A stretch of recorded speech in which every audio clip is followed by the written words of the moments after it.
Today, gentlemen, I want to talk about the way history is remembered. And for as long as human beings have had writing, history has been remembered in different ways. But monuments are a peculiar, if not expensive, way to remember history. And the study of the way history is done is called historiography. So yeah, you could spend a whole semester learning about the history of recording history. So just throwing that out there for those of you who really like boring.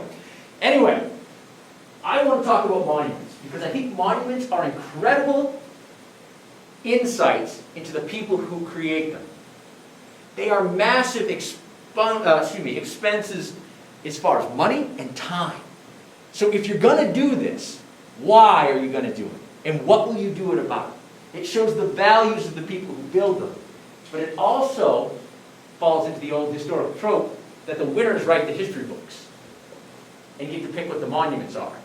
So it's also a statement through saying nothing at all about the other side of the argument. Now, I have 3 questions up here that I want to address today in this lecture. The first is, how do countries choose to remember conflicts? Not all of these are going to be dedicated towards war, but I think you need to look for conflicts because those are always inherently your country versus another political sovereign state. Even the civil wars, we'll get to that. How do these monuments attempt to symbolize the conflicts? This means you need to tap into what people consider to be common knowledge, because symbolism doesn't work if no one understands what you are trying to represent. Does that make sense? If 10 years ago you started to say hashtag something, people would look at you funny and be like, what are you doing with the pound sign? Because Twitter wasn't a thing. And it certainly wasn't popular enough to use the hashtag. Does the experience of the other side count for anything? It's going to be my attempt to address these 3 things. If not directly, then with the examples that we talk about today. Has anyone been to or know of monuments and be like, oh, I know this one. What's going on? I think, Jason, you talked about Bunker Hill the other day, right? Yeah. Now, where's Bunker Hill? Plowed into the Back Bay. They literally plowed Bunker Hill into Back Bay. That's what they used to fill it. So Fenway Park sits on the dirt that used to be Bunker Hill because they knocked it down. The monument is up on Breeds Hill over in Charlestown. You're right. What shape is it?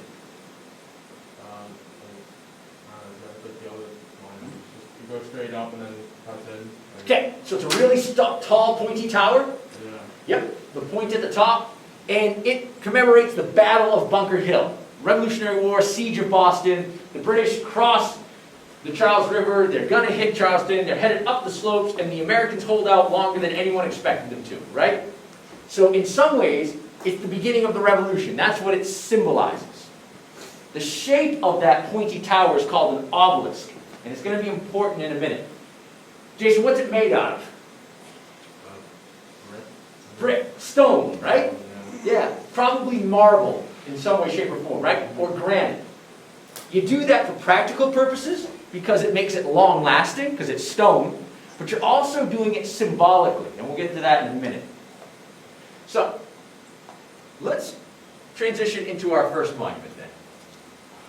This is Trajan's Column. Trajan's Column was built in 113 AD.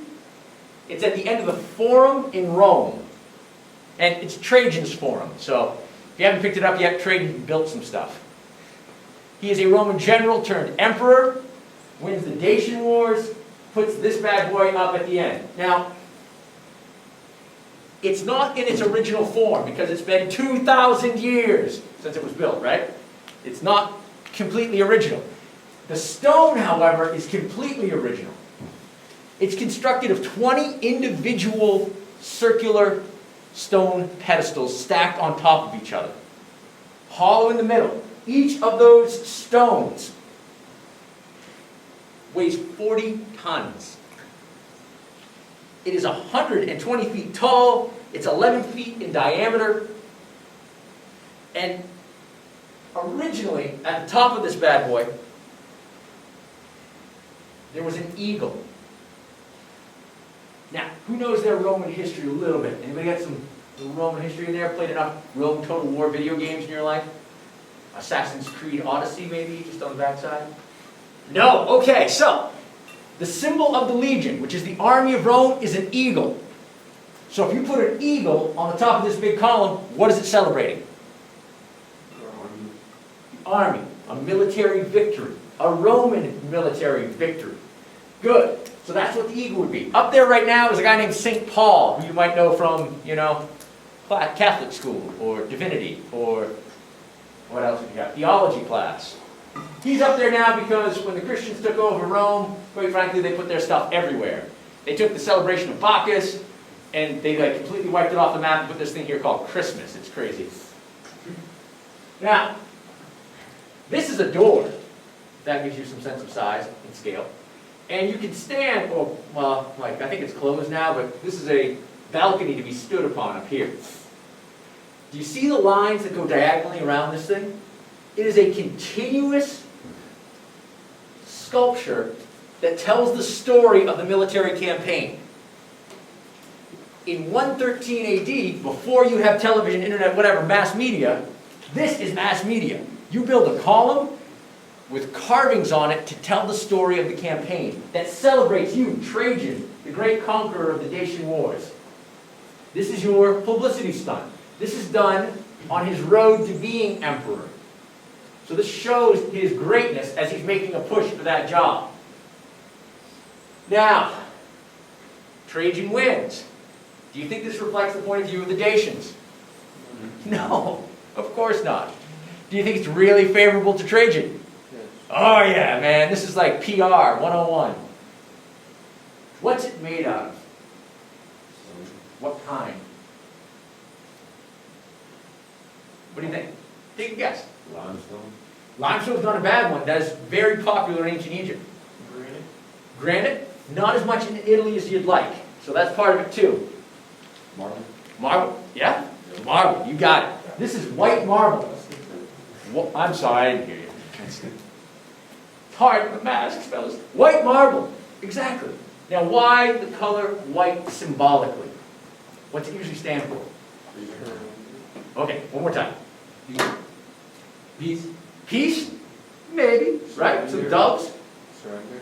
Surrender, except that he's not surrendering, right? Yeah, the other people. The white flag is. The white flag is certainly, it's not a French history class right now. Jackson! It's pure. It's purity. So, it's about Trajan's purity of cause. If you think about, especially if you're from the Northeast, chances are, in your town square somewhere, there's a cannon for the Civil War guys, right? And then there's a white little flagpole thing for the World War I guys somewhere, right? And there's a gold star or something. The materials of marble, specifically white marble, and bronze, are repeated trends. And that's one of the things I want to get into. Why repeat the trends here? So, Trajan's column. It is Roman. It borrows from Greek precedents. It's topped by a bronze statue that was an eagle, then it was Trajan, now it's St. Paul. These are going to be where I set the groundwork. This one, Arc de Triomphe. This is on the Champs-Élysées. En français. Mais oui. Je parle français un peu, mais très mal. I speak a little French very badly, is what I said. So, don't worry, that's the end. This bad boy is built between 1806 and 1836, so it takes a little time to build. It is 160 feet tall. It is 150 feet wide. It's 70 feet deep. The sculptures on the sides, if you can see them here and here, specifically these, make allusions to Greek and Roman gods. The sculptures up high reference French generals and then French troops. Again, you have your Greek goddesses or Roman goddesses here. You have a vaulted archway. Everything kicking back to the Romans and the Greeks. After the French Revolution, what kind of government did the French try to establish?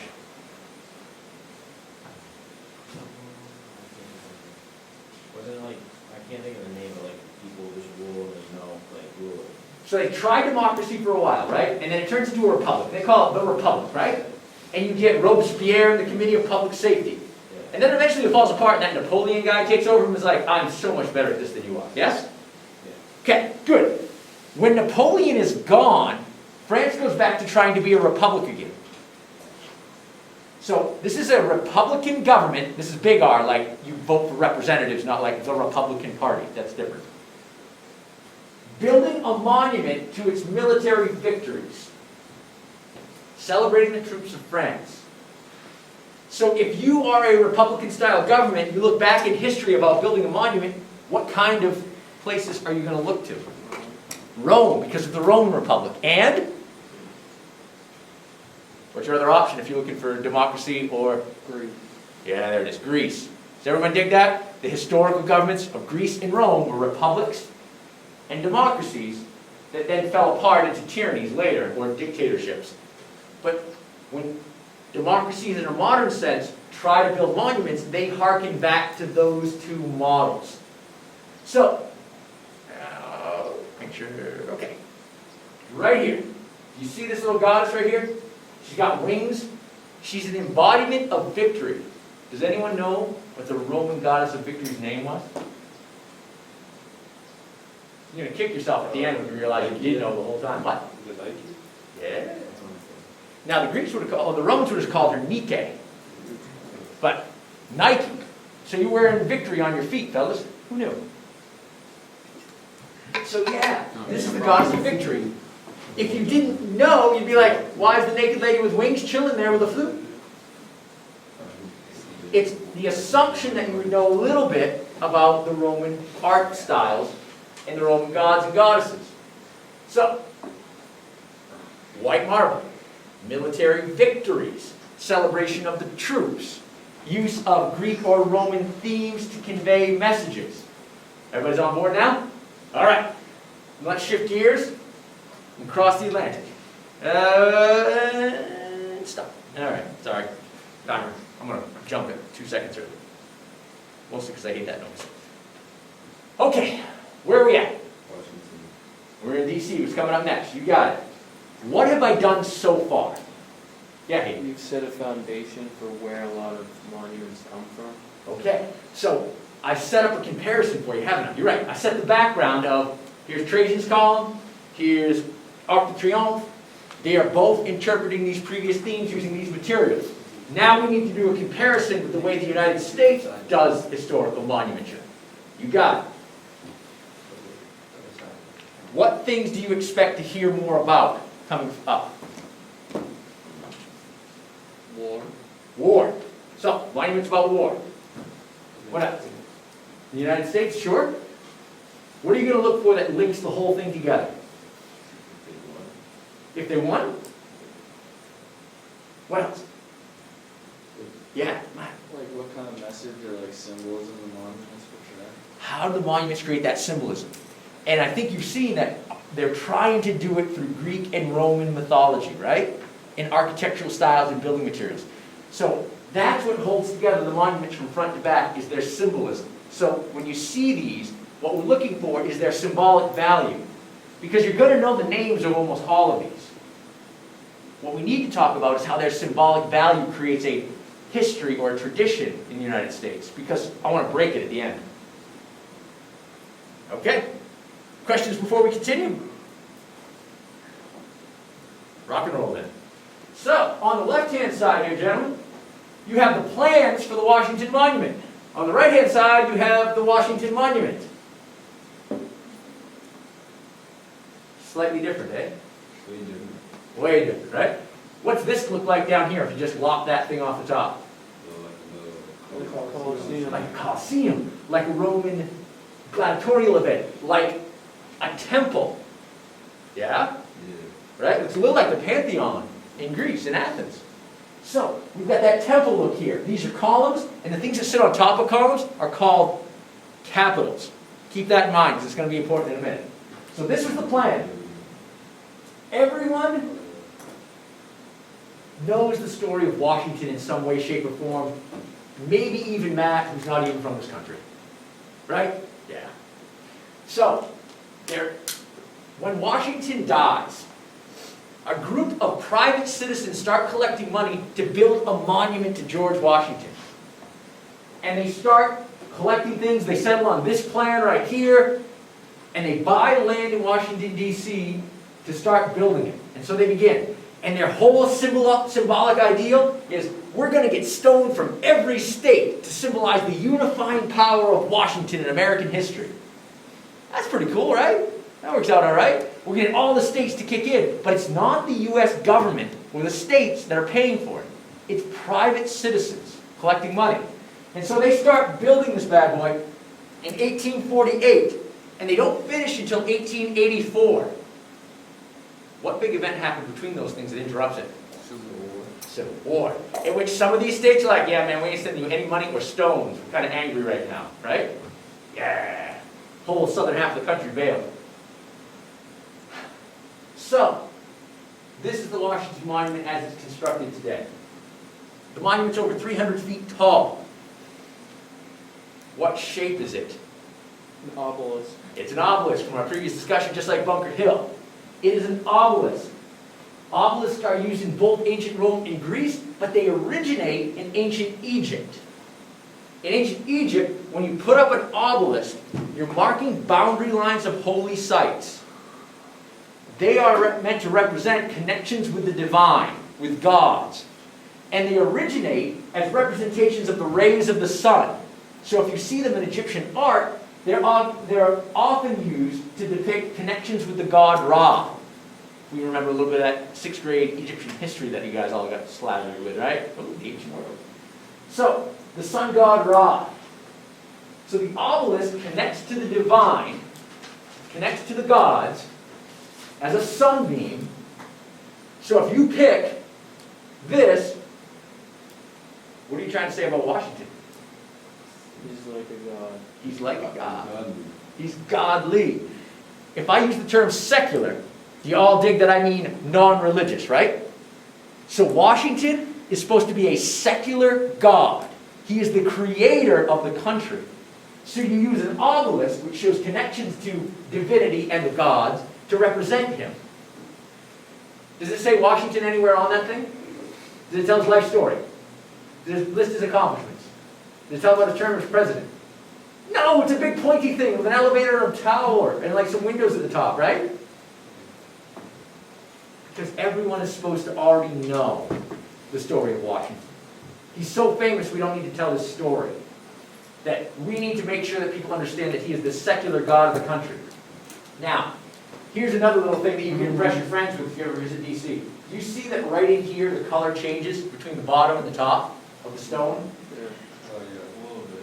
A little bit. It's hard to tell, right? Not a great picture, I know, I'm sorry. That is the break they take for the Civil War. That's where they stop. Where is it? Sure. Color change right here. You see how flat the color is up here, and then how different colored and kind of like buried it is below? Yeah, Chris. Wait, they just bailed on the Coliseum altogether, even though The obelisk? they, no, like the wall. Second to the left. Oh yeah, they bailed on the, this is called a portico. Oh. Yeah, but yeah, they bail on it altogether because it's going to cost a lot more money than they have. They wanted to get started. I get that. Yeah, it's just like Mount Rushmore is supposed to be carved down to the waist on each of those presidents, but they're like, yeah, this is dumb. This is going to be expensive, and they stopped. There's supposed to be a museum inside of it, also stopped. Turns out inside of a really big rock mountain is cold and wet. Didn't Spider-Man crawl up that? Yeah, National Treasure went in their ears and things, you know, it's crazy. Mr. Atwood loves the National Treasure movies, so if you guys just want to sort of egg him on a little bit, I'll throw that out there. Nick Cage. All right, you go. No, Spider-Man crawling with that. Yeah. This change is because of the Civil War. Below it is when you're taking stone from all 50 states. After it, the federal government takes over the building of the monument and just gets granite and marble from New Hampshire and Vermont and just goes, we're going to finish it. We're sick of states sending us shipments of stone that don't get here. So the government takes over. So that's why your change happens here. Impress your friends. Have a good time. You ever been there? I have. I've had to give this talk to a number of different groups, including the baseball teams that I used to coach when we were on travel. This is from Gettysburg. Gettysburg's in Pennsylvania, site of a fairly important Civil War battle. This is the Pennsylvania Monument. So, a battle that takes place in Pennsylvania, this is that state's monument to its troops. That is a person, if that helps you understand scale and size. Things I should have done earlier. So right here, we've got a person. That's another person right up there. Who's this lady? Wings, goddess, got a big sword, it's on fire. Yeah, it's Nike, it's victory, dude. She's chilling. And these are all the major generals from Pennsylvania that served. On here are the list of names of Pennsylvania veterans who served at Gettysburg. So they're all listed out for you here. The style is again very Roman or Greek, isn't it? You can see this. This is where the Gettysburg Address is given. It's right up here. The words of it are inscribed on this tablet, and this marks the spot where Lincoln dedicates the cemetery. You see the cannons. Gettysburg is a little different because it's a battlefield in which there's been a choice made to make preservation. If you go to Gettysburg today, it's a lot different than if you would have gone 15, 20, 30 years ago. At about that point in time, people realized that the Gettysburg battlefield didn't look anything like it did in 1863. So the National Park Service started to buy up a lot of the small farms that had existed in 1863 and put them back into the condition that they were when the battle was fought. Like Little Round Top had just recently been cleared so a farmer could have his goats and cows climb up the hill and eat the grass. Come 1980, it's just like covered in like, well, kind of like our hill here between us and Walker and Gilson, right? Just trees everywhere, it doesn't look anything like it did. So they've been working to recreate the experience for modern day visitors that would have happened for the people who actually fought there. So that's a way we do historic preservation and symbolism. The other one is this bad one. This is a monument, or the First Virginia Monument, and that's Robert E. Lee at the top. So this is Virginia's state monument. They lose. Gettysburg is going to be one of the few places where the losing side gets a say in the monuments, because individual states paid for and built their own monuments here.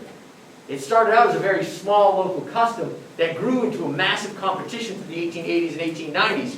And Virginia, despite being a Reconstruction state, despite losing side of the Civil War, becomes and still is a prosperous state. And they're able to build a very large monument.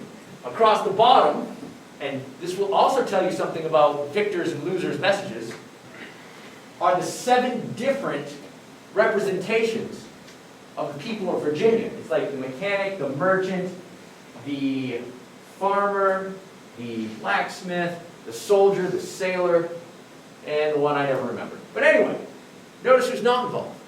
The indigenous person, the enslaved person, the freed person. Not part of this piece here. They're engraved, they're sculpted in bronze to represent what Virginia was. And even though it's built in the 1890s, still got the Confederate flag hanging off of it. So even though they lost, they tell a victor's tale, and they dominate the narrative. Lee on top is equestrian, which means he's sitting on a horse, showing military aptitude, however you want to put it. But white, marble, and bronze. So even though they lose, they want to tell the tale of the purity of their cause and the strength of their soldiers. What's that thing look like over there? Where Abraham Lincoln sits. Okay, good context clues. Where Lincoln sits. Yes, it is. It's the Lincoln Monument. But what does it look like as a thing? Coliseum. Looks like a Coliseum. Got that style again, doesn't it? Yeah. Right, you want me to just keep rolling? Yeah. You doing okay? Okay. So look, it's got that Pantheon, right? So this could come right off the Acropolis in Athens, right? This could come right off the hill. Looks just like this. It's meant to symbolize Greek government. These columns on the outside are all capped. There's 3 different styles of column capitals. Doric, which comes from the area of the Peloponnese, so this is where Sparta was from. They're very simple. They're like an empty cereal bowl, or a full cereal bowl. The next kind are called Ionic, which come from the Athenian area, or Attica, that part of Greece. And Athens uses them as part of democracy and to symbolize learning. And they look like that right there. You see those little curls over the top?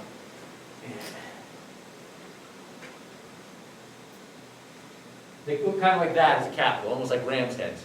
Yeah? Or scrolls, perhaps. And the last kind of capitals are called Corinthian, and they come from Corinth, and to represent the Mediterranean, Hellenistic, Egyptian influences as well as Greek history, but they're meant to be more extravagant. So you got Lincoln here. Think about what you know about Lincoln. He gets both the very simple Doric column showing rustic and backgrounds of the countryside and military strength, as well as the Ionic column, which shows learning and justice and democracy. You see how the capitals start to tell you a message about what they're symbolizing? He's supposed to be both of those things, so he gets both style columns. On the outside, he's Doric. On the inside, he's got the learning and the democracy and freedom piece. On one side is the second inaugural address. On the other side is the Emancipation Proclamation written out in full text for you. Lincoln is seated like Zeus. Now, has anyone seen the Lincoln Monument up close? Been there? Yeah? You ever seen the chair that he sits on and the handles below his arm things, right? You saw it. Did you notice what they were made of? No? It's a bundle of sticks with an axe head in it. You might have also seen those things on pictures from Rome or Roman legion standards. You may have also seen them because they're called fasci, which sounds like what? Say it again. Fasci. Isn't that like something with your feet?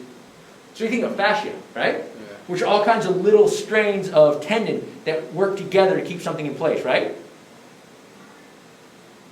It also sounds like fascist as a form of government, doesn't it? Fasci are part of a Roman saying, strength through unity. So as an individual stick, it bends and breaks. A bunch of sticks together won't bend and won't break. Their strength comes from being bundled together. Does that make sense to you? That is what Mussolini and Hitler grab onto as symbols when they establish their governments in Italy and in Germany before World War II. That by aligning ourselves together, we will have strength. So that's what fascist means.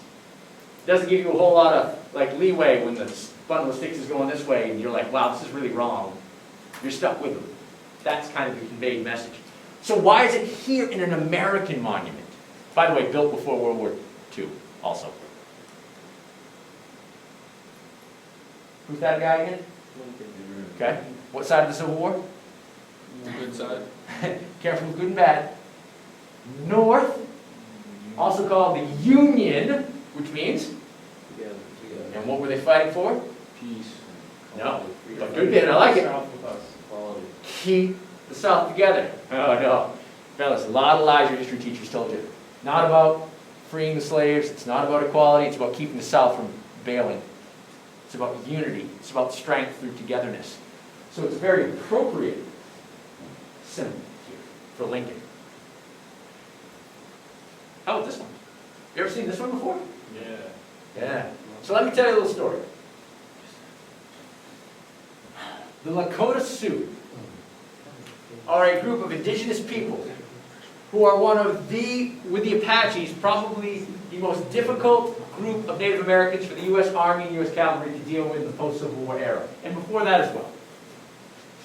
For them, home are the Black Hills of South Dakota. But if you're familiar with Judeo-Christian Islamic history, then you know the importance of Jerusalem to all three religions, right? Now throw in Mecca, Medina, Bethlehem, Tyre, all of the major religious sites of the Old Testament, in the New Testament, in the Quran, in the Torah. Put them together, and that's what the Black Hills are for the Lakota Sioux. It is literally the Garden of Eden. It is the spot where God reached down, touched the earth the first time, and created life. That's what the Black Hills are to the Lakota Sioux in their spirituality. So, it is the reservation that they are confined to in the 1870s. Until, of course, American prospectors enter the Black Hills and find gold there.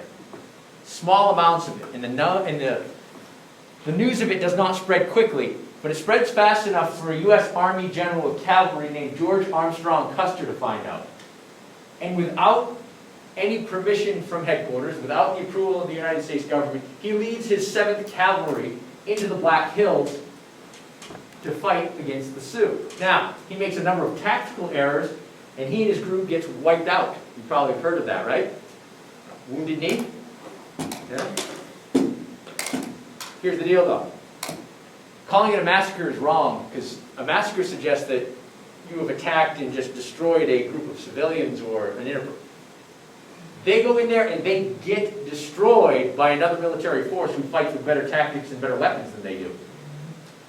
Eventually, some better tacticians win the battle against the Sioux and by treaty force them out of the Black Hills. In particular, they forced them off of a place that will eventually be called Mount Rushmore, where in the ultimate historical FU, the United States government carves the faces of 4 dead white guys onto, like, the religious home of the Sioux spirituality. The U.S. does historical irony better than anyone.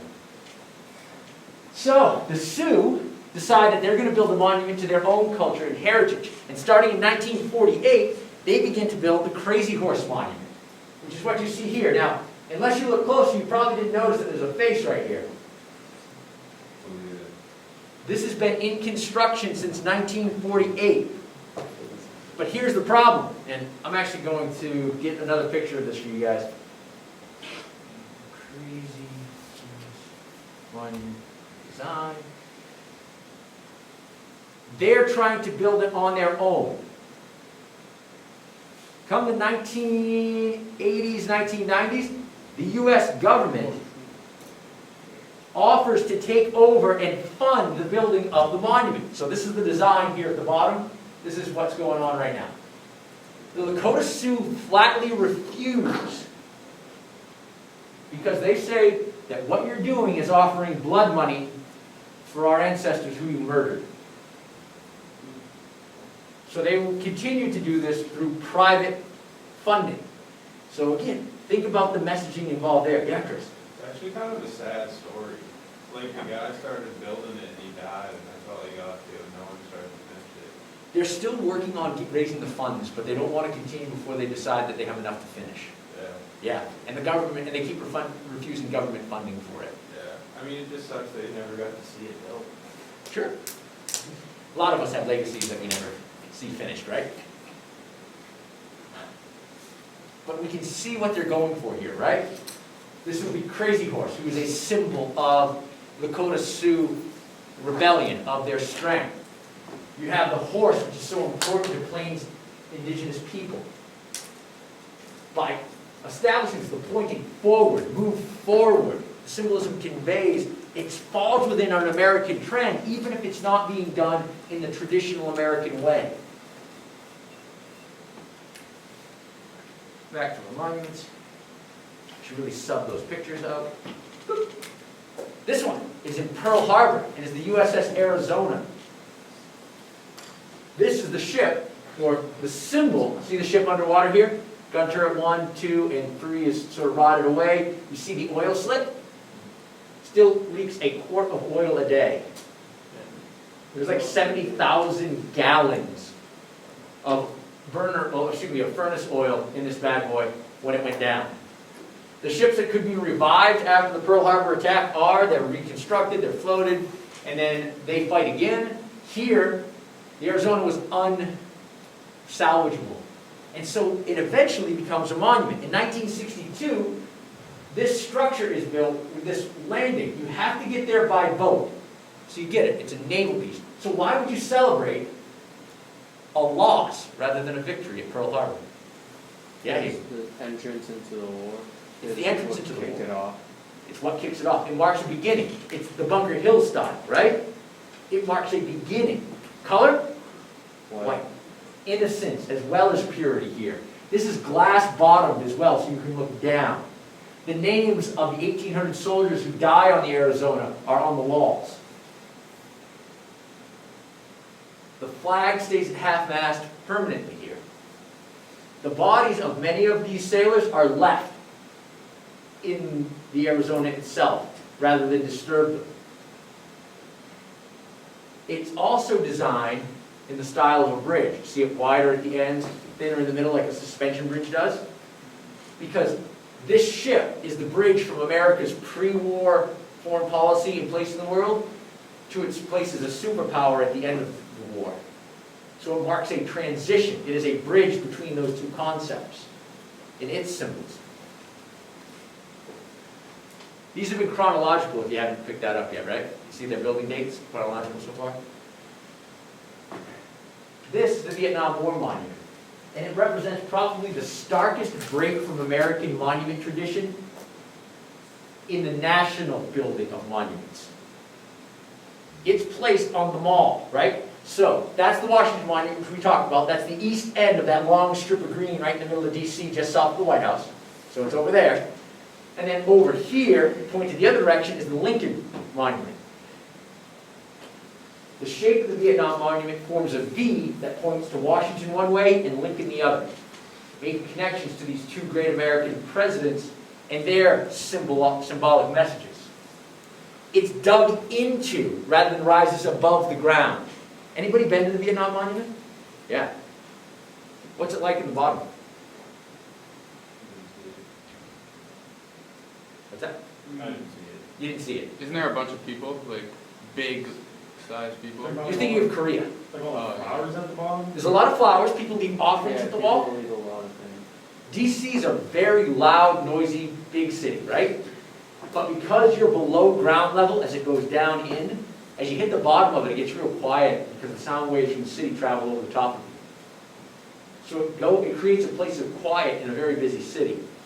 It also, as it goes down, it's organized not alphabetically, but by the time frame in which each of these people died. So from 1954 all the way through 1975, the death dates of these people are in here. So you get the different years. So as it goes down, that's the maximum number of people who died in the war. It descends to that. They are white chiseled names on black marble, not white marble. Yeah, bro. Wait, why is it a V again? Why is it a V shape? Yeah. To point at Washington one way and Lincoln the other. Okay.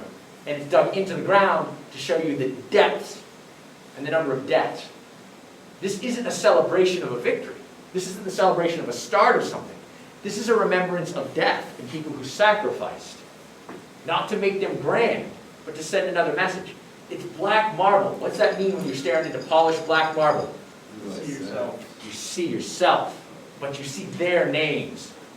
So what's your message now? If your reflection is looking at you in this monument to the dead of Vietnam, and their names who have died there, what's it trying to tell you? They fought for you. They died for you. They fought for you. This could have been you. You're on the wall. This could have been you. Your reflection is here. You see a little bit of that here. The wall, obviously, is a lot taller than a person is.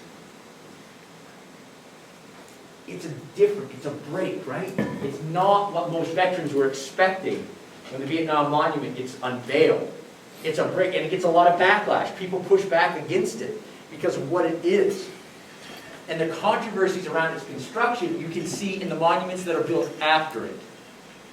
So the Vietnam Monument gets built, and it's probably now one of the most popular monuments in American history. It's one that's taken a place as being extremely symbolic and that people often feel.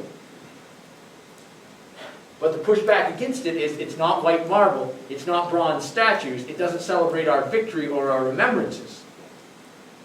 So, when you start talking about the Korean War Monument, you get a backlash. Again, another place where you can't declare victory. This one's built from 1992 to 1995, and it features over 20 bronze statues, all over 7 feet tall. So they are larger than life and represent all of the different groups that served in Vietnam. Now by that I mean Armed Forces Division. So not just the Army, but airborne. It also has Navy, it has Marines, it has National Guardsmen, that kind of thing, Air Force. Where's that one? This one's right in DC, so if you think about Vietnam being on this side, Washington over there, and Lincoln there, it's over this way, more towards Lincoln's other side, the south side of Lincoln. Yeah. So again, if you get a chance to go to the mall in DC and look at the monuments, it's incredible. This one, none of these soldiers look at each other. And they're larger than life. They are symbolic of other things, but they're not individual people. They have no connection, no cohesion. And you get that sense that comes from them and it's also called freedom is not free. so that fighting these wars takes a toll on the people who fight them is part of their monument. Maybe you know this one, not in the mall. This is the 9/11 monument in DC. It's just the two foundation footprints. A little bit of water. You get names because they are civilians. And often, you get light associated with it, which purity, innocence, ascension to a heavenly or afterlife suggested with the use of light. This is what 9/11 looked like in 2001. Like, this is what would happen every night in New York City before they built the monument. They just had these two banks of spotlights that point straight up and just flash into the sky as the ghost images. How? How? So, like, think about a bank of spotlights, so a big square full of those Batman-style spotlights without the bat symbol on them. And every night they'd light both of those things up as they were clearing rubble to point up into the sky to show that the ghosts are still here in some way, right? We remember, never forget, right? Those are the messages that you get about that. That's pretty cool. They did that every night. Every night while they were clearing it until they built the monuments. That looks like a fake So picture. how many years did that take? I'm not sure on that one. Good question. I'm not positive. Probably Google it. Possible. You could do it after class. And this is the World War II monument. This is built at the end of the Washington Monument in the reflecting pool. If you've ever seen propaganda films from like Nazi Germany, they look a lot like this, don't they? Yeah. Right? The architectural style called Art Deco is what was used to build this, and that's why it looks that way. There are eagles inside of that dome, which looks like the Arc de Triomphe.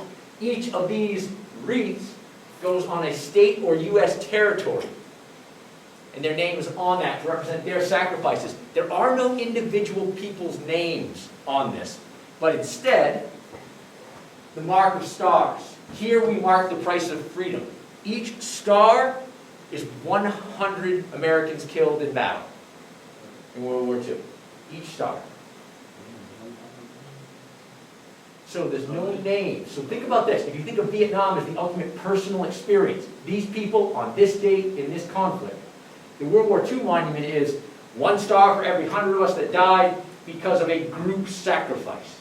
You see the both ends of that message? Where war is glory and to be celebrated and their sacrifices are to be honored, to war is tragedy and the individual loss is to be mourned. Yeah? You see that pendulum swing, that spectrum of monument here? Because monuments aren't built by the United States Monument Commission. They're built by different groups. When Saving Private Ryan first came out, I'm sure a lot of you have run to that movie before, at the very end, instead of going to the credits, Tom Hanks came on to make a pitch for this. And he'd talk about what they were trying to do and build this monument. And it was built because, like Washington, up until 2000, everyone knew World War II because they fought, their parents fought, they had an uncle, a cousin, a brother. Everyone knew the American World War II story. You didn't need a monument to it because everyone had a connection. But they start dying. The vets die. The people who lived through it die. And it becomes apparent quickly that we have no national marker for a monument or for an event that shaped American history. So it gets built. Okay, so make sure you get taking care of your body paragraph this evening. Let me know if you have questions. Keep your eye out for monuments. And then I've got to bump into a couple of you guys so don't run off real quick. Question, Ryan? The paragraph due tonight. Yep. Was that the question?